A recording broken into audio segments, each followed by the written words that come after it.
গুপ্ত যুগের জটিলেশ্বর মন্দির খুবই ঐতিহ্যবাহী। এখানে পুজো দিলে পূর্ণার্থীর মনস্কামনা পূর্ণ হয়। এটি ময়নাগুড়ি থেকে 10 কিলোমিটার দূরে, রসুলুরডাঙ্গার কাছাকাছি। মন্দিরটি তৈরি হয়েছে গুপ্ত যুগে, সম্পূর্ণ পাথরের তৈরি। বড় বড় পাথরের টুকরো দ্বারা মন্দিরটি নির্মিত হয়েছে। প্রত্নতত্ত্ববিদরা দীর্ঘ গবেষণা করে চলেছেন। আনুমানিক এটি নবম শতকের। এই মন্দিরটির বয়স কমপক্ষে 1000 বছরেরও বেশি। কিংবদন্তি অবশ্য দাবি করেন এটি তার চেয়েও নাকি পুরনো।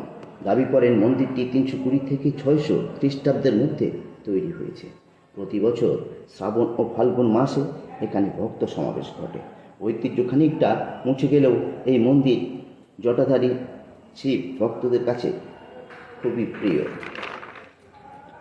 কথিত আছে এই মন্দিরে পুজো দিলে জাগ্রত জটিলেশ্বর বাবা কাউকে খালি হাতে ফেরান না। দূর দূরান্ত থেকে প্রচুর ভক্ত এখানে আসেন এবং পুজো দেন।